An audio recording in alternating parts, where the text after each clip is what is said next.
बच्चों, आज हम लोग न्यू चैप्टर पढ़ेंगे गति के नियम, लॉ ऑफ मोशन। अभी तक हम लोगों ने ये पढ़ा, गति के बारे में तो पढ़ा हम लोगों ने कि इनिशियल वेलोसिटी क्या होती है, फाइनल वेलोसिटी क्या होती है, उसमें एक्सेलरेशन क्या होता है, उसमें डिस्प्लेसमेंट क्या होता है। इन सब चीज़ों के बारे में हम लोगों ने पढ़ा है। इसमें हम लोगों ने 1D डायमोशन भी पढ़ा है, एक दिशा में गति पढ़ा है, 2D डायमोशन पढ़ा है, यानी 2 डायरेक्शनों में गति पढ़ा है, जैसे प्रोजेक्टाइल है। तो इन सब चीज़ों के बारे में अध्ययन जब किया गया है तो कोई अगर बॉडी मूव करती है, गति करती है, तो क्यों करती है? ध्यान ही देना है, अगर कोई बॉडी या कोई वस्तु गति करती है तो क्यों करती है, उसके ऊपर ऐसा क्या होता है कि वो गति करने लगता है। कोई वस्तु अपनी गति को बनाए रखने के लिए उस वस्तु के ऊपर ऐसा क्या करते हैं कि वो वस्तु गतिमान रहती है। तो अब जानते हैं, अगर कोई फुटबॉल हो और वो रेस्ट पोजीशन में हो, विरामावस्था में हो, जब तक हम उस पर पैर से किक नहीं मारेंगे, क्या वो गति की अवस्था में आएगी? नहीं आएगी। अगर कोई बॉक्स है, फर्श पर पड़ा हुआ है, एक कॉर्नर में पड़ा हुआ है, हम चाहते हैं दूसरे कॉर्नर में कर दें, तो अपने आप तो आएगा नहीं। हम हाथ से पकड़ करके क्या करेंगे? खींचेंगे, और फिर वो स्लिप करता हुआ, गति करता हुआ दूसरे कोने में पहुंच जाएगा। तो एक किक मारना या हाथ से खींचना यह दिखाता है उस बॉडी के ऊपर क्या लग रहा है? एक बल लग रहा है, और बिना बल के गति संभव नहीं है। कभी कभी बल भी लगता है, गति संभव नहीं होती है। तो कौन सा बल लगाएंगे, किस तरह से बल लगाएंगे कि वस्तु जो है उसके गति की अवस्था में आ जाए, या गति की अवस्था में हो तो विराम की अवस्था में आ जाए, या वो वह वस्तु गति की अवस्था में एक डायरेक्शन में जा रही है और उसके डायरेक्शन को चेंज करना हो तो भी फोर्स लगाना पड़ेगा। तो ये फोर्स होता क्या है, तो उसके बारे में हम लोग थोड़ा सा अध्ययन करते हैं कि फोर्स क्या होता है, बल क्या होता है। बल, फोर्स, बल वह कारक है जो किसी वस्तु की विराम अवस्था, गति की अवस्था अथवा गति की दिशा में परिवर्तन कर सकता है या परिवर्तन करने का प्रयास करता है। इसका मीनिंग ये हुआ, देखिए, वस्तु की विराम अवस्था, अगर कोई वस्तु फुटबॉल विराम अवस्था में है तो उस पर किक मारेंगे तो उसकी अवस्था परिवर्तन हो गई, रेस्ट से क्या हो गया? मोशन में आ गया।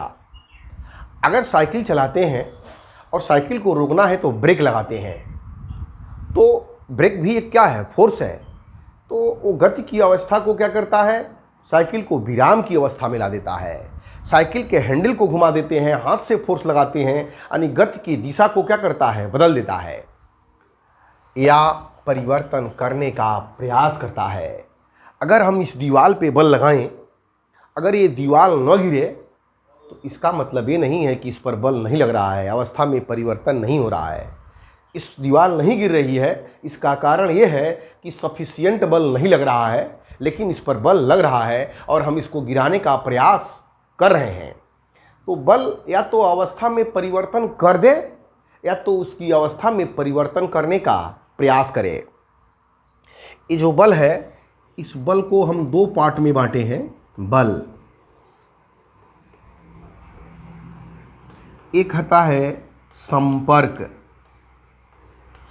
बल और एक होता है असंपर्क।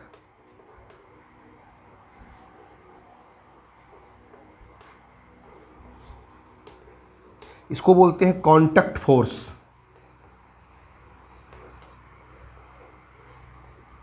इसको नॉन कांटेक्ट फोर्स।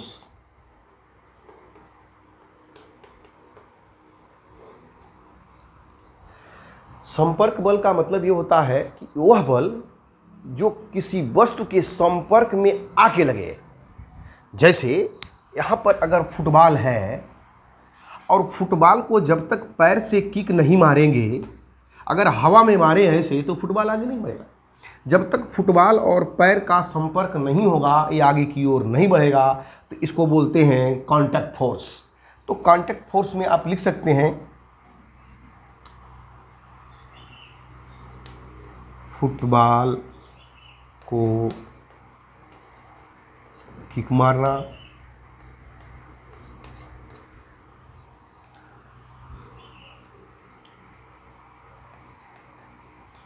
साइकिल को रोकना। ब्रेक लगाते हैं तो ब्रेक की जो गोटी होती है वो रिंग के संपर्क में कांटेक्ट करती है, फिर जा कर के वो क्या होती है, साइकिल रुकती है। और नॉन कांटेक्ट फोर्स भी होता है, जिस पर कांटेक्ट नहीं करना है लेकिन फिर भी फोर्स लगता है। जैसे अगर ये क्या करें, हम इस चाक को छोड़ दें तो कहाँ आएगा, नीचे की ओर आएगा। हमने केवल इसको छोड़ा है, केवल इस पर फोर्स नहीं लगाया है, लेकिन फिर भी मोशन की अवस्था में आ जा रहा है। इसका मतलब इसके ऊपर कौन सा बल लग रहा है, गुरुत्वीय बल, ग्रेविटेशनल फोर्स। इसमें होता है गुरुत्वीय बल, वैद्युत बल, चुंबकीय बल, इवरी जितने भी होते हैं फील्ड में बल लगते हैं। जैसे ग्रेविटेशनल फील्ड होता है, इलेक्ट्रिक फील्ड होता है, मैग्नेटिक फील्ड होता है। इस फील्ड में जो बल लगते हैं वो कहते हैं नॉन कांटेक्ट फोर्स। उनको कांटेक्ट में आने की ज़रूरत नहीं होती है, उस पर फोर्स लगते हैं। तो ये संपर्क बल और असंपर्क बल जो हैं ये तो बल हो गए, लेकिन एक कौन मूव कराता है, बॉडी को गति की अवस्था में कौन लाता है, क्योंकि हमें पढ़ना है गति के नियम, यानी वस्तु को गति की अवस्था में लाता कौन है। तो ये दोनों बल जो होते हैं ये दो तरह के होते हैं। कैसे होते हैं दो तरह के दोनों बल, एक होता है संतुलित बल और एक होता है असंतुलित बल। अगर किसी वस्तु पर संतुलित बल लगा हुआ है तो उसका परिणामी बल कहेंगे। यानी संतुलित बल किसे कहते हैं, यानी किसी वस्तु पर लगने वाले बल का बीजीय योग या परिणामी बल अगर शून्य है तो कहेंगे वह संतुलित बल है। और संतुलित बल जब लगता है तो वस्तु गति की अवस्था में नहीं आती है। बल लग रहा है फिर भी वो गति की अवस्था में नहीं आती है। एक होता है असंतुलित बल, यानी उस पर लगे हुए बलों का बीजीय योग निकालें या उसका परिणामी बल निकालें तो परिणामी बल शून्य न हो तो उसे कहेंगे असंतुलित बल। और असंतुलित बल की जब लगता है किसी बॉडी के ऊपर तो बॉडी किस अवस्था में आती है, गति की अवस्था में आती है, मूव करने लगती है। तो दो बल देखते हैं हम लोग, संतुलित बल क्या होता है और असंतुलित बल क्या होता है, बैलेंस्ड फोर्स क्या होता है। जब किसी वस्तु पर कई बल एक साथ कार्य कर रहे हों तथा उनका परिणामी बल शून्य हो तो उन बलों को संतुलित बल कहते हैं। संतुलित बलों के प्रभाव से वस्तु की स्थिति में परिवर्तन नहीं होता है। यानी वस्तु अगर गति की अवस्था में है तो गति की अवस्था में रहेगी, विराम की अवस्था में है तो विराम की अवस्था में रहेगी। संतुलित बल करता क्या है, संतुलित बल क्या करता है, जिस वस्तु पर संतुलित बल लगता है, ऐसा नहीं कि संतुलित बल का कोई काम नहीं है, बेकार है वो। संतुलित बल जिस वस्तु पर लगता है वह बल, संतुलित बल उस वस्तु के रूप और आकार में परिवर्तन कर देता है। जैसे रबर की गेंद है और दोनों हाथ के बीच में रख करके और दबाया जाए तो रबर की गेंद गति की अवस्था में नहीं आएगी, वह दोनों हथेलियों के बीच में स्थिर रहेगी, लेकिन उसका रूप और आकार चेंज हो जाएगा। वो गोल है तो क्या हो जाएगी, चपटी हो जाएगी। तो बैलेंस फोर्स की जिस वस्तु पर लगता है वह वस्तु के अवस्था में परिवर्तन नहीं कर पाता है, क्योंकि संतुलित बल जो होता है, संतुलित बल का मतलब उस पर लगने वाला एक्सटर्नल फोर्स है, परिणामी बल क्या होता है, शून्य होता है, इसलिए वह वस्तु की अवस्था में संतुलित बल, अनबैलेंस्ड फोर्स। जब किसी वस्तु पर लगे बलों का परिणामी बल शून्य न हो तब उन बलों को असंतुलित बल कहते हैं। असंतुलित बलों के प्रभाव से वस्तु की स्थिति, गति तथा गति की दिशा में परिवर्तन हो जाता है। यानी कोई स्थिति का मतलब होता है जिस पोजीशन में है उस पोजीशन में परिवर्तन हो जाएगा। अगर वह विराम की अवस्था में है तो गति की अवस्था में आ जाएगा, अगर वो गति की अवस्था में है तो विराम की अवस्था में आ जाएगा, अगर वह किसी डायरेक्शन में जा रहा है तो दूसरे डायरेक्शन में मुड़ जाएगा। ये असंतुलित बल का, असंतुलित बलों के वजह से ही वस्तु की स्थिति में परिवर्तन होता है। जैसे रसाकसी होती है, दो उसमें गुट होते हैं, तो जो जिस पर दुर्बल कम बल लगता है वह खींच जाता है और जो अधिक बल लगाता है वो खींच लेता है। जैसे ट्रक बस वगैरह हैं, ये भी असंतुलित बलों के कारण ही चलते हैं। कहेंगे कैसे? देखिए कैसे। जो ट्रक कोई भी व्हीकल है तो व्हीकल चलती किस पे, कोई भी गाड़ी चलती किस पे है? अर्थ पे। तो पहिया और अर्थ पृथ्वी के बीच में घर्षण बल लगता है। उसको घर्षण बल जो लगता है, घर्षण बल से जब उस पर अधिक बल लग जाएगा तो गति की अवस्था में आ जाएगी। तो इंजन जब स्टार्ट करते हैं तो इंजन फोर्स लगाता है आगे की ओर, घर्षण बल लगता है पीछे की ओर। घर्षण बल द्वारा लगने वाला बल, इंजन के द्वारा लगने वाले बल जब अधिक हो जाता है तो गाड़ी क्या होती है? चलने लगती है। तो उस पर कौन सा बल काम कर रहा है? अनबैलेंस्ड फोर्स काम करता है, जिसके कारण वह गति की अवस्था प्रदान कर लेता है। तो बैलेंस फोर्स और अनबैलेंस्ड फोर्स, ये जो है आप जान गए, इन्हीं के कारण या तो वस्तु की स्थिति में परिवर्तन नहीं होता है या तो वस्तु की स्थिति में परिवर्तन होता है। तो हमें पढ़ना है गति के नियम, यानी कोई बॉडी क्या कर रही हो? गति कर रही हो, तो हमें डिटेल में किस बल के बारे में अध्ययन करना है? असंतुलित बल, बैलेंस्ड, अनबैलेंस्ड फोर्स के बारे में जानकारी लेनी है। तो अनबैलेंस्ड फोर्स हमें जब मालूम हो गया और जब किसी बॉडी के ऊपर लगा देंगे तो उसके अवस्था में क्या हो जाएगा? परिवर्तन हो जाएगा। और अवस्था में परिवर्तन क्या कहलाता है, इसके बारे में हम लोग अध्ययन करेंगे। इसे बोलते हैं न्यूटन के गति विषयक नियम। गति के नियम, न्यूटन ने गति के 3 नियम दिए। तीनों नियम के बारे में हम लोगों को अध्ययन करना है। तो तीनों नियम का नाम है, पहले को बोलते हैं प्रथम नियम, दूसरे को बोलते हैं द्वितीय नियम और तीसरे को बोलते हैं तृतीय नियम।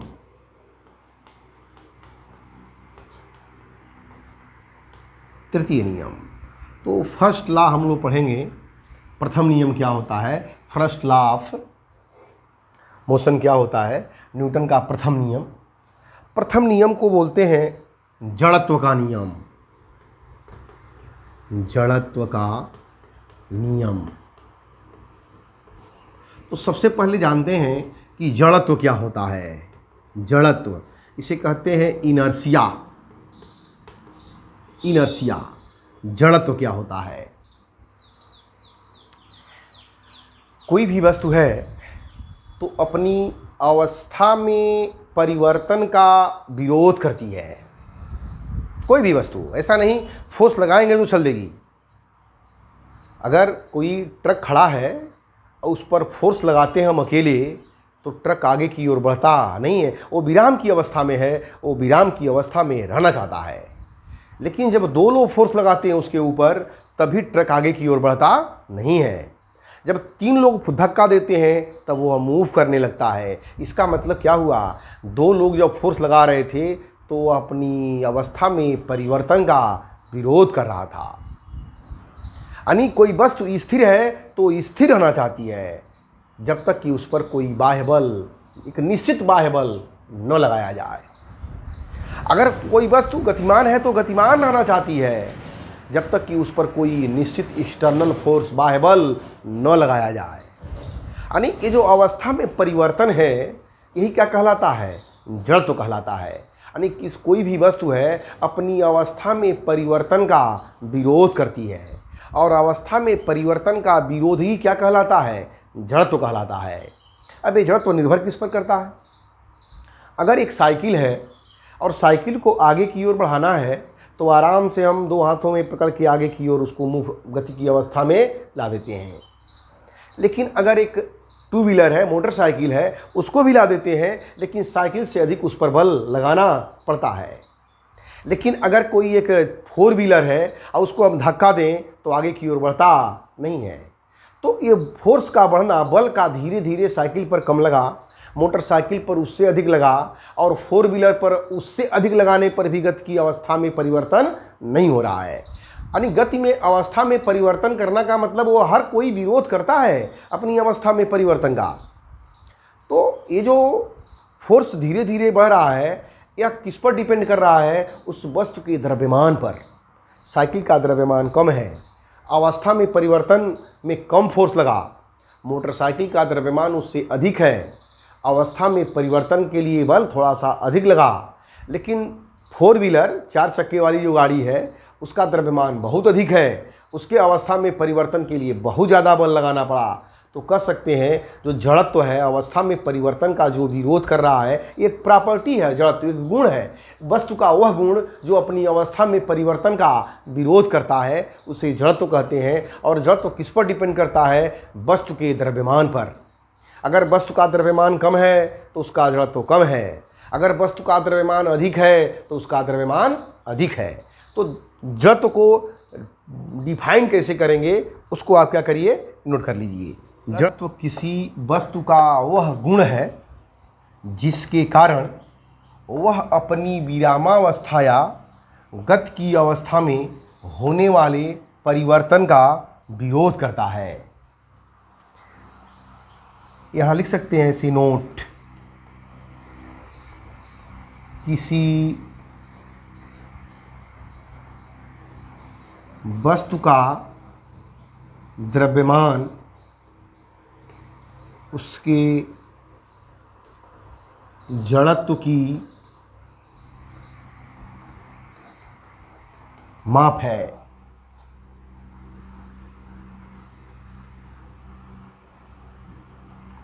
जड़त्व इज प्रोपोर्शनल टू द्रव्यमान। जिसका द्रव्यमान अधिक होता है उसका जड़त्व अधिक होता है, जिसका द्रव्यमान कम होता है उसका जड़त्व कम होता है। अब ये जड़त्व जो होते हैं वो 3 तरह के होते हैं। एक होता है विराम का जड़त्व, एक होता है गति का जड़त्व, और एक होता है दिशा का जड़त्व। विराम का जड़त्व का मतलब यदि कोई वस्तु स्थिर है तो स्थिर ही रहना चाहती है जब तक कि उस पर कोई बाह्य बल न लगाया जाए। गति का जड़त्व, अगर कोई वस्तु गतिमान है तो गतिमान रहना चाहती है जब तक कि उस पर कोई बाह्य बल न लगाया जाए। दिशा का जड़त्व, अगर कोई वस्तु किसी दिशा में चल रही है तो उसी दिशा में चलती है जब तक कि उस पर कोई बाह्य बल लगा करके उसके दिशा में परिवर्तन न किया जाए। तो आप एग्जाम्पल भी आप पढ़े होंगे कि कोई वस्तु रुकी हुई है, बस रुका है और अचानक चल देता है तो यात्री पीछे की ओर गिर जाते हैं। यह किसके कारण होता है? विराम का जड़त्व। क्योंकि वह बस रुकी हुई है तो हमारा बॉडी भी क्या होता है? विराम की अवस्था में रहना चाहता है।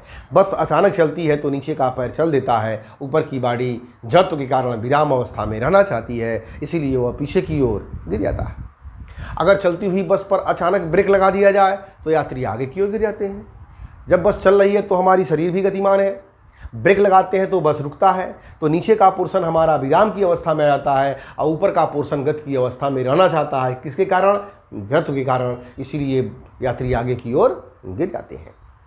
अगर कोई बस चल रही है, गाड़ी चल रही है और उसको अचानक मोड़ दिया जाए दाईं ओर तो यात्री बाईं ओर मुड़ जाते हैं, गिर जाते हैं या खिंच जाते हैं। ऐसा इसलिए होता है, वहाँ पर बोलते हैं दिशा का जड़त्व। इस तरह से आप न्यूटन का फर्स्ट लॉ होता है जड़त्व, और जड़त्व क्या होता है ये आप जान चुके। अब हम लोग देखेंगे कि न्यूटन का द्वितीय नियम क्या होता है और तृतीय नियम क्या होता है।